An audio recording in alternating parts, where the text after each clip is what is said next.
4個人，4個可能係29寸嘅行李，上唔上到的士？咁究竟大型車係咪一架隱藏嘅車輛嚟嘅咧？的士司機人工咧 ？Hello 啊，我叫余生，我係喺福岡揸的士嘅香港人。大家好，我係阿俊，歡迎嚟到我嘅 channel。福岡機場咧就出名近市區，咁所以咧有好多旅客咧都會選擇搭的士出入呢個機場、博多同埋天神等嘅市中心。咁但係唔知道大家對於福岡嘅的士了解幾多呢？咁今日我哋就專訪一位福岡嘅的士司機，而同時間佢亦都係位香港人，等大家可以了解福岡嘅的士呢個行業。開前請大家訂閱我哋嘅 channel、like 同 share 呢段片俾準備嚟福岡九州嘅朋友。有咩意見都歡迎喺下邊留言話俾你知。咁今日咧好高興咧，我哋就嚟到阿余生嘅屋企接受呢個訪問。首先好多謝余生你啦，多謝多謝。係啦，咁首先講一講係我哋點樣認識嘅先。咁咧，我記得係有一日咧，我就臨瞓10點零11點鐘咧，就喺屋企碌緊呢個 Facebook 碌緊呢個 social media 嘅時候咧，就突然間睇到余生嘅一個 post。咁咧我就見到佢呢個職業同埋佢亦都同時間係一個係在福岡嘅香港人，所以咧我哋就後尾咧就主動聯絡咗你，咁亦都促成咗今次嘅訪問。或者阿余生可唔可以講一講咧喺而家喺福岡係做啲咩職業同埋做咗幾耐度？而家我喺福岡做揸的士嘅，咁啊啱啱先入行揸咗半年左右啦。咁我想問，其實你係點解無啦啦會係嚟福岡做呢個的士司機？係咪因為你本身喺香港有做的士司機？我香港冇做過個的士司機啊。咁我最初嚟日本係做啲遊戲相關啊，翻譯啊、marketing 咁樣嘅。咁跟住做過一排係酒店嗰啲啦，都需要啲外語啊嘛。咁然後太無聊啦，因為咧就咁普通過嚟日本咧。你嗰個工作嗰個簽證咧，你係做唔到的士嘅，係啦。咁喺大概應該1年前左右，我嗰個資格變成咗可以做任何職業啦。我諗下，都好無聊喎，做咗幾年呢啲相關嗰啲文職啊，咁好玩嘅應該係的士應該好玩喎。咁啊，梗係乜都試一試佢，咁啊就係咁樣嘅原因就轉咯。咁我想問。譬如我又突然間想喺福岡或者喺日本想考翻個的士牌，好似你咁做一個的士司機。咁我想問有冇啲咩係資格啊，或者係一啲報名嘅手續、考試嘅流程可以分享下？咁你最起碼你要有日本車牌先啦。咁日本車牌你要有3年，咁然後就可以夠資格去報佢嗰個我哋叫做2種免許，第2類牌照。咁就呢個牌照就係用嚟你要揸車收取報酬。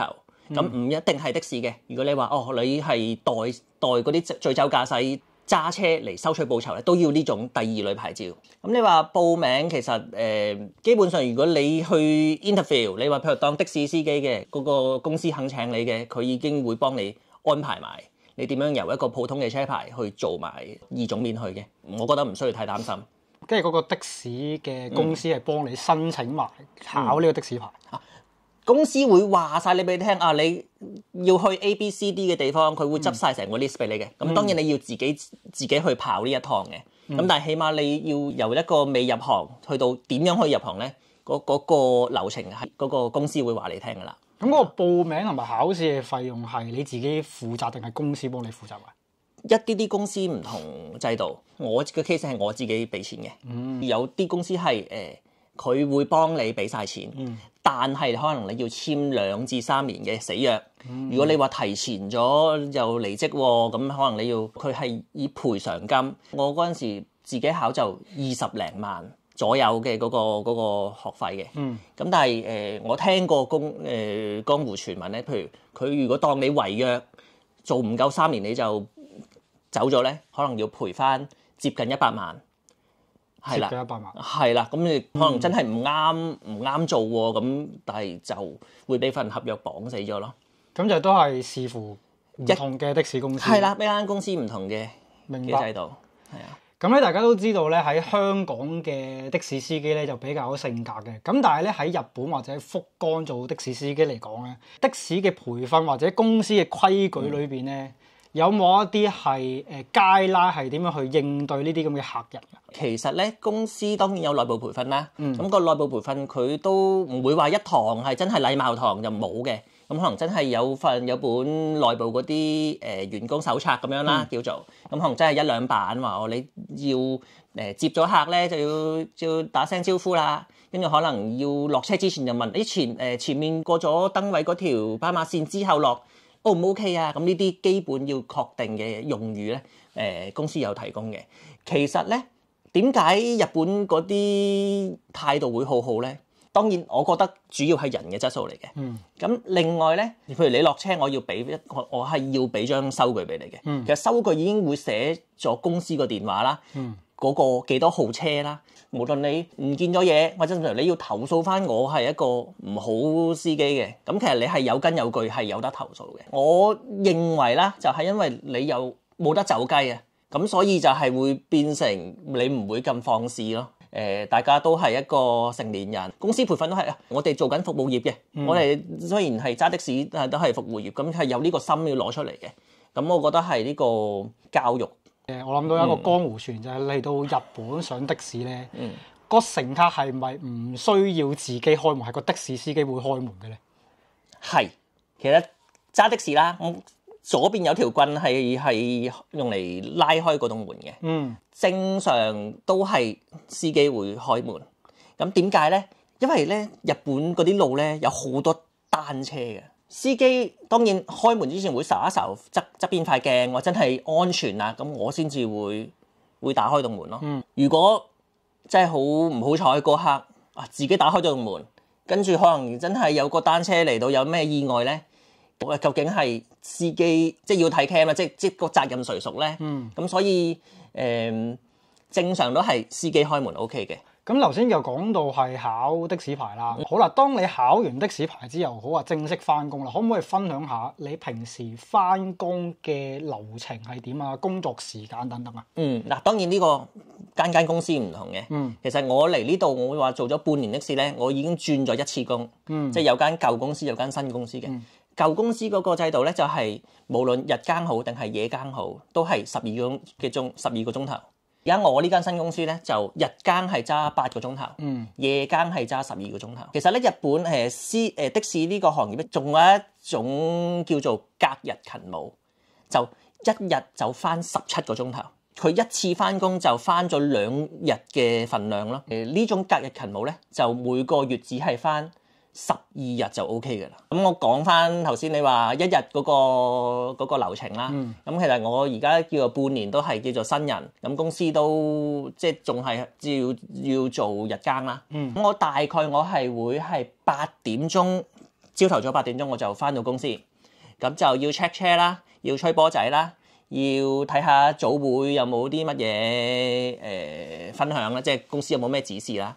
咁大概呢啲 check 車啊，咁大概做到8點半左右啦，半個鐘頭。咁然後就可以正式離開嗰個停車場，咁啊開始兜客啦。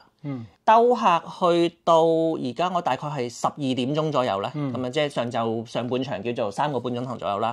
咁我就去食飯，可能食1個鐘頭，跟住1點鐘開始有下半場。咁大概我係4點鐘左右我就翻去停車場。跟住臨尾埋數，要抹翻架車，洗翻個車。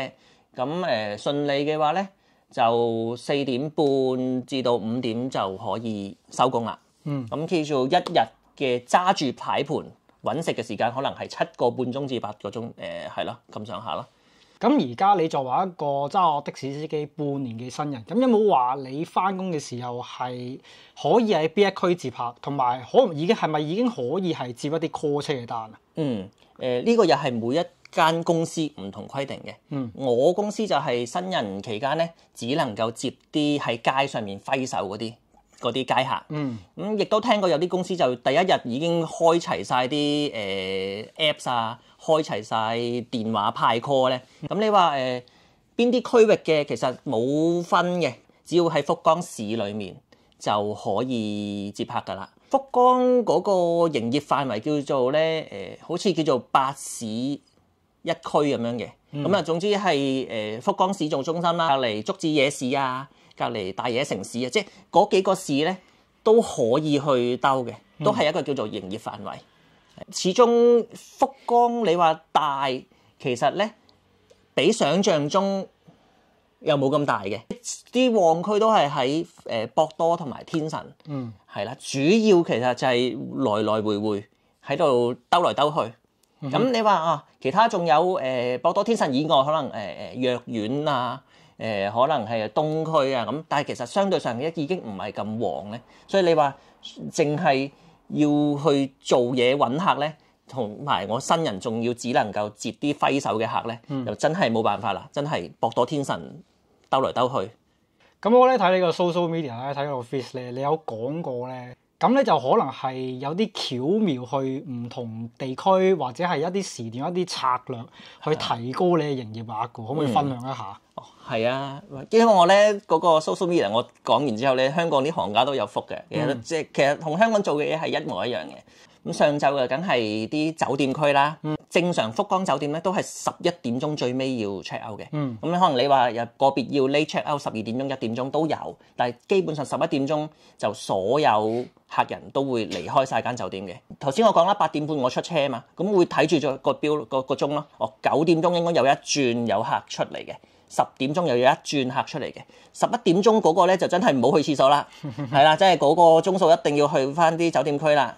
咁就上半場咧就大概係酒店客為多啦。咁下半場頭先講啦，食完飯1點鐘我就再出車，咁啊就主要去翻商業區啦，梗係咁啊，可能係天神為主，無論係購物好啊，食完飯出嚟要搭的士嘅，都會係翻天神會比較多咯。咁所以我自己嘅策略就係上晝係博多區有一個叫做春吉嘅地區嘅，係喺幾條街仔裏面咧已經集中咗4-5間酒店喺度，嗰個咧就的士行家都會喺嗰度，主要嗰度揾食嘅啦。上晝咁頭先你講過啦，咁有啲公司就係可能係新人都已經可以接一啲 call 車 app 啦。咁其實好多觀眾都問過我嘅，除咗係我哋用喺街節之外咧，咁亦都可以用一啲Apps 啊，啲應用程式去 call 的士嘅。咁如果喺日本咧，有冇邊幾個嘅 call 車 app 可以係分享俾大家係 call 到的士啊？我諗如果大家最簡單應該係 Uber 咯，因為大家喺香港都已經有 Uber 呢個 app 可以用得到。咁如果另外嘅日本會係Go app 係啦，同埋 Didi。咁我唔知個日本個 Didi 同埋香港嗰個滴滴係咪共通一個 account 可以叫得到？呢個我唔清楚。咁但係跟住 Go app 咧，可能需要到日本嘅電話號碼，咁啊未必開得到。所以我又覺得最穩陣，你大家已經有嘅 app 喺度，就應該係 Uber 啦。即係用翻香港嘅 Uber 就已經可以喺日本福岡 call 到的士。係啦。咁另外咧有一個問題咧，觀眾都成日問我嘅。咁因為頭先我講過啦，就係福岡機場離市區好近，好多客咧都會搭的士喺福岡機場出入呢個博多啊、天神嘅市中心啦。因為我之前咧係我哋翻喺福岡機場翻八達所，我哋成日都見到好多旅客，好多人搭的士。咁但係咧喺個的士站裏邊咧，有分普通車同大型車，成日都係見到普通車嗰兩款嘅啫。大型車我就真係未見過。咁究竟大型車係咪一架隱藏嘅車輛嚟嘅咧？大型車係隱藏車輛嚟嘅。大型車我公司有2架，我所知有2架。咁我公司成個車隊應該有100架以上，但係所以係2%左右咯。嗰個大型車咧，我冇記錯，佢可以坐到9個人嘅，九座嗰啲麵包車咁款嘅。但係喺街度截唔截到咧，我覺得比較難，因為一作為小車啦，同埋我公司嗰個大型車咧，主要都可能某2間酒店已經訂咗，就已經包咗啦。即係我喺街度兜嚟兜去啦，我次次見到嗰個同事咧，都係喺嗰條街，都係喺嗰間酒店附近，我先至揾得到嘅。因為我新人啊嘛，我冇特登問公司，喂，個大型車係咪我點樣截啊？我又冇特別咁問。但係我自己嘅感覺咧，應該係隱藏嘢嚟嘅。如果係一個普通旅客咧，你基本上冇乜可能揾到呢架大型車。係啦，見到打個卡咯，但係你話要特登揮手截到咧，我又覺得機會微啲，因為有機會已經係俾人預約咗。係啦，咁咧亦都有好多觀眾問，就係因為好多人搭的士出入福岡呢個機場啦。咁好多人問我一個問題就係搭普通車嘅話，佢話4個人4個可能係29寸嘅行李，上唔上到的士？係啦，係啦，我哋而家請的士司機幫手解答，因為呢個問題真係太多啦，太多人問我啦。即係其實個問題就係塞唔塞得入嗰個的士裡面啦。咁就呢個就關乎車種嘅問題。咁個原則上就咁係由個的士司機去判斷。你上唔上到？因為我哋唔會拒載嘅，即係講明係唔可以拒載。但係如果個行李已經超乎咗嗰個車嘅負荷，亦都係法例要求，我冇得夾硬塞。咁呢個係現實上做唔到嘅。咁所以就係要睇當時嗰個的士司機點樣判斷咯。係啦。如果萬一真係上唔到，上唔晒咁多行李，咁你係會邀請嗰位客人係分兩架，還是係你搭下一架的士啦咁樣嘅？一定係要叫佢分兩架啦。即係你起碼4個人4個喼咯，咁起碼你第一部車我走，即係我可能已經走咗先啦，已經幫你送咗一半嘢先啦。咁會叫話真係唔得喎，唔好意思喎，咁可能真係要另一架車啦。咁之後有一條問題就係想問咧，喺日本嘅的士業界有冇一啲係潛規則，例如係階級觀念之類啊，又或者例如係編更表嘅時候要啲前輩編咗更表，安排佢自己中意邊更之後先到啲後輩編咁樣嘅咧？我諗如果呢啲所謂嘅潛規則，可能每一間公司嘅內部制度啦，負責編更嘅，我哋叫做我老細啦，叫做一個叫做管理人，即係叫做 on ten 嘅運轉管理人，就係負責編更嘅。咁唔排除咁你同佢打好關係啲，咁可能派啲新車俾你啊，有少少優惠咁有可能嘅。咁但係我收翻我做咗咁耐，我都唔覺得有任何唔好嘅待遇，即係都係正正常常咁排啲嘢俾我咯。就算你話個車靚好唔靚好，你都係8個鐘頭翻工，都係咁樣過㗎啦啲時間。咁我又覺得冇需要咁上心啦，係啊。咁另外就係想問你喺呢半年嘅作為一個福岡日本嘅的士司機生涯裏邊，有冇試過做錯嘢俾啲行家話過咧？即係有嘅，都唔係提點下啦。咁呢個我哋叫做真係叫行規啦。福岡咧，其實我諗揦埋真係以的士公司計咧，可能真係都有成10幾20間，咁多個江湖咁多人啦，咁邊個統一江湖咧？咁有個叫做的士協會嘅機構，咁佢就會有一啲行規，例如咧福岡咧夜晚娛樂玩嗰啲嘢喺邊？你知唔知啊？中洲係。咁喺中洲咁，當然啦，飲嘢啊，跟住啲我哋叫做陪酒女郎嗰啲咧，咁當然係嗰個區域。咁去到其實夜晚11點鐘開始就真係，啲人飲完玩完要搭的士噶嘛，咁就真係叫做夜晚嘅肥豬肉就喺嗰度啦。喂，個個都想食肥豬肉，咁唔通個個都真係塞晒喺嗰一區地？咁喺行規嚟講咧，佢係限咗每一個星期，即係每一日。限咗單雙號嘅車牌，先至可以吉車咁樣通過嗰條主幹道。咁頭先講翻啦，我俾人哋提點嗰個咧，就叫做咧日本啲的士站其實都有，我覺得係幾重呢個山頭主義嘅。咁例如咧，有一啲的士站係私人地鐵公司嘅，私人地鐵公司嘅地鐵站個站頭。咁佢就會俾翻嗰個同一間私人嘅地鐵公司個旗下，嗰啲嘅的士先至可以排佢哋嘅站頭咯，或者係嗰個私人嗰個地鐵公司係有酒店嘅，咁嗰間酒店我哋呢啲非嗰個集團嘅就唔使排啦。但係如果咁可能嗰個酒店真係冇車喎，嗰個職員咧就可能會去到個路邊咁入我哋啲街裏面嗰啲行緊的士，咁佢邀請我哋入去咧。去載佢啲客咧，咁就另一回事喎。咁我哋就可以入去載客。咁但係正常咧，我哋就唔會去某一啲車站啊、酒店裏面咧，我就唔會主動去兜嗰度入去客啦，係啦。咁簡單啲嚟講，就係都係有唔同嘅山頭主義，都係益咗自己人先啦。係啦。咁喺香港嘅的士司機咧，就唔係好中意 Uber 呢啲，我哋喺日本叫啲白牌車嘅司機啦。咁喺福岡嚟講咧，的士司機會唔會話都唔係好中意呢啲白牌車同的士司機爭生意咁樣噶？呢個你講緊係其實兩樣嘢嚟嘅，一個叫做Uber 嘅 call 車，一個叫做非法嘅白牌車叫做非法嘅接客啦。嗯。咁首先講咗 Uber，其實而家 Uber 可以接單咧，其實都係只係限定咗係的士嘅公司先至可以透過 Uber 去接一啲客，所以其實變相咧呢個 Uber 唔係真係共享經濟而自己嗰啲車去做一個共享嘅，唔係嘅。其實只係大家可以理解為啲 app call 車，只係一個的士司機多一範數去叫車嘅一個服務。呢個喺日本 Uber 呢個唔存在犯法嘅問題。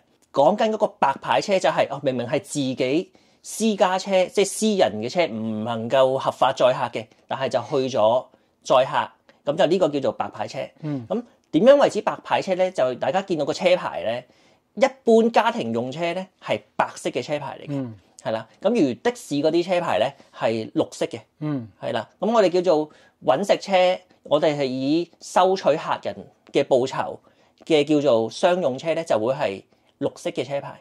客人坐綠色嘅車牌，咁啊當然係一個合法嘅行為啦。咁但係如果白牌車嘅，可能大家用自己嗰啲通訊軟件，就同一啲冇唔合法嘅旅行社，我當旅行社咁啦。咁就我要做呢個接送喎。咁呢個就係會冇咗譬如保險上啊，咁同埋一個係嘅非法嘅一個生意咯。咁當然影響到的士公司嘅利益嚟講，我哋當然係唔中意啦。係啊，呢個本身就有衝突啦。呢兩樣嘢。咁有冇話的士司機或者係一個的士公司本身見到呢個白牌車嘅情況係可以係有點樣處理，或者係甚至乎係舉報咁嘅動作㗎？頭先講啦，的士協會，如果真係好嚴重嘅，咁可能我哋都會同的士協會講，喂，呢一個車站或者呢個景點可能真係好嚴重喎。呢個可能的士協會就會真係派一個佢哋嘅職員去真係搜集下啲證據啊！點解來來去去都係呢一個車牌，呢個白牌車，但係佢今日又落 A 客，聽日又係落 B 客，咁始終關係到利益咧。附近嘅相關利益團體咧，我哋可以即係同公司反映下啦。哇，又係有呢啲白牌車喎。的士協會咁睇下溝通下，咁可能的士協會會唔會同警方啊或者點樣再進一步行動咧？咁之後就問翻係你本身嘅一啲經歷。你頭先話咗半年嘅的士司機啦，咁喺呢半年嘅的士司機生涯裏邊，有冇啲係有趣嘅經歷可以分享下？有趣經歷就係因為咧，我載客咧，我一開口咧問你去邊啊，跟住講兩句咧，個客已經知道我唔係日本人嚟㗎。咁佢點解會知道嘅咧？因為第一我講唔到福岡嗰啲博多腔。第二就係咧，我講緊嘅係東京腔，即係標準語。咁佢呢個客就會即刻覺得，咦，唔啱喎，唔對路喎，呢個人係咪？跟住佢就會即刻問，唔好意思，你係咪邊一度嚟㗎？咁佢哋已經知㗎啦。咁啊，當然呢個其實對我嚟講，我覺得係優勢嚟嘅。咁我擺明就係我唔係本地人嚟㗎，我仲要即係通常我會同一上車同個客介紹，唔好意思，我係新入行嘅，可能揸咗3個月嘅的士咧。咁即係一開始已經同個客講明我係新仔，佢仲要知道我係外國人咧，佢哋普遍都會好寬容嘅。反而係一個有趣咧，可以我同好多客人都可以打開到話題，係呢個契機，係啦。咁但係調翻轉問，做一個的士司機有冇佢嘅壓力嘅地方嘅咧？有冇壓力啊？我自己講冇乜壓力嘅。咁想講翻啦，再講多少少，就係咧有個客人咧，之前都會覺得我有唔啱嘅，可能兜錯咗少少路咁或者轉早咗一個車位，變相係兜遠咗嘅。佢想爆我噶啦，但佢知道我唔係日本人，即係佢知道我聽我唔係我個新人嚟嘅，即係我咧就用翻我呢外國人嗰個優勢咧，就喺度本撇啦。咁佢又知道爆我夢啦，我又新人又外國人，我可能聽唔到，佢可能以為你聽唔明咁就算啦，爆都冇意思喎。係啦，我分明見到佢咧，佢想爆但係又爆唔出咧。咁呢個你話有冇壓力咧？其實我又覺得冇，即係就講翻壓力問題，其實就冇嘅。我真係覺得，喂，你一個客都係10分鐘車程，俾盡30分鐘車程，過咗個客啊，我又翻去我自己個部車度，我點講咧？我兜緊客嘅時候，我就自己聽歌噶嘛。咁有客嘅先至識咗個歌，跟住同個客傾偈啊，或者個客好又好，個客衰又好，都係嗰10分鐘嘅事情嚟嘅。嗯咁接客呢個層面嚟講，我係覺得冇壓力嘅。咁之後你話生活壓力，喺日本揾工，我又覺得你冇得講錢㗎啦。係你要揾錢嘅，你喺香港揾翻嗰份工，又交稅啊，有日本稅重啊嘛。咁當然你只要唔係太諗錢呢個問題，你係諗翻喺日本生活。空氣好，人又好，啲揸車又態度又好，咁你又當用一個低嘅人工，相對低啦，相對香港低啦，咁啊去買翻一啲生活嘅舒舒服服，咁又即係你轉一轉個心態咧，又冇壓力咯，係啊。咁我想問咧，嗱，你一日翻工咁流長啦，可能8至9個鐘，咁唔係成日有客噶嘛？係啊。咁當你冇客嘅時候，咁你會做啲咩嘅咧？冇客咧，我就聽歌啦，聽歌啦。另外我就寫自己嗰啲 social media 嗰啲嘢咯。因為我都係用後噏，跟住佢就變咗個篇文嚟噶嘛。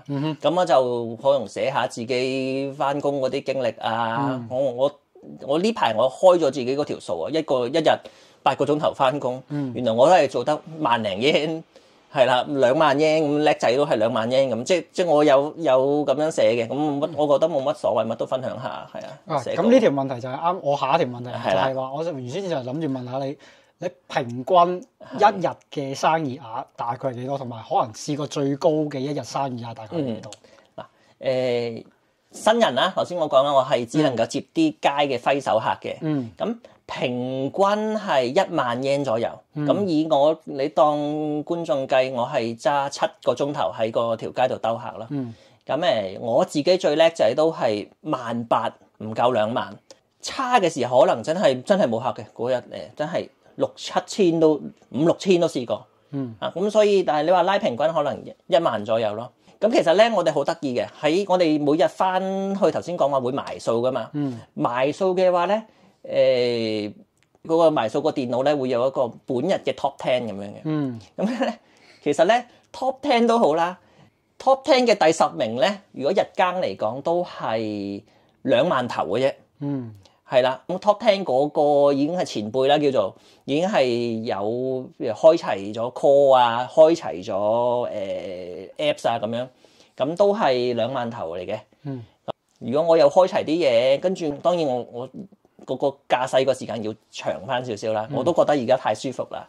係啦，都係太短時間。咁我又覺得我都可以達得成到嗰個每日 top 10嗰個額喎。係啊。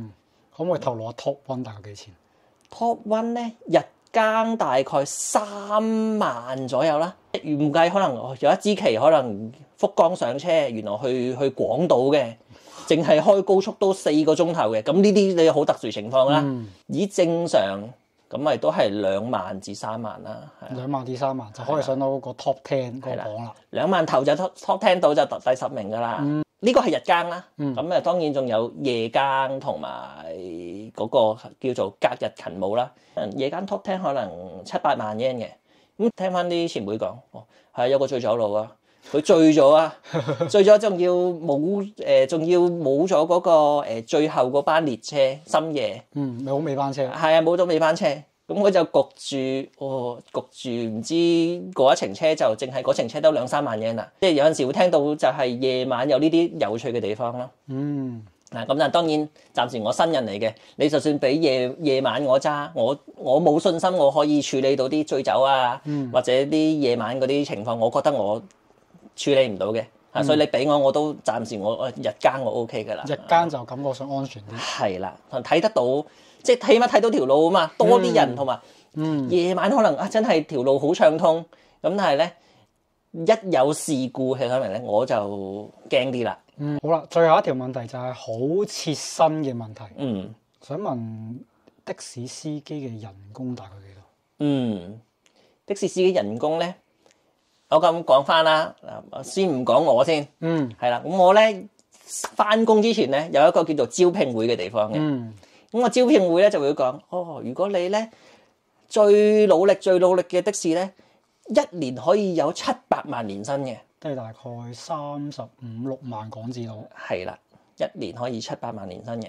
咁因為你譬如正常，其實日本嘅正常打工仔年薪係300萬左右噶嘛，係啊，叫做新入，即係而家可能高啲啦，因為咁佢以700萬年薪嚟做賣點嘅。如果以300萬咁計啦，咁就即係每月嘅月薪係25萬啦。25萬係啦，大家可以計嘅。頭先每日 top 10係2萬，2萬至3萬。係啦，日更嚟講咧，我講一個月咧，我要做翻工翻23日。係啦，咁其實計埋咧就係，就算你每日都係 top 10第10名咧，就會係46萬至到50萬嗰個營業額。你當公司要對半啦，咁其實好老實。就算你去到 top 10，咁如果你50萬營業額一個月，咁你對半都係25萬。咁其實係呢啲，即係大概係呢條數咯。就同香港，因為我自己寫嗰個 social media 都要同香港嘅行家相比嘅，係啦。咁香港就可能話，一個月要自己車租，雖然辛苦啲，咁但係就可能香港就每日嘅日薪就可能有1000蚊港幣，就整袋嘅。咁但係呢邊就唔會有呢，就唔會咯。呢邊係我係打工㗎嘛，公司係出底薪俾我嘅。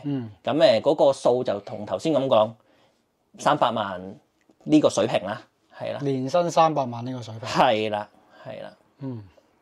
咁今日就好多謝余生接受我哋嘅訪問。咁如果大家咧仲有其他係關於福岡或者日本的士司機嘅問題咧，都可以睇一睇余生嘅 social media 嘅。咁嗰個 link 咧，我應該擺咗落資訊欄㗎啦。咁今日好多謝余生接受我哋嘅訪問，我哋下次見啦。好啦，拜拜。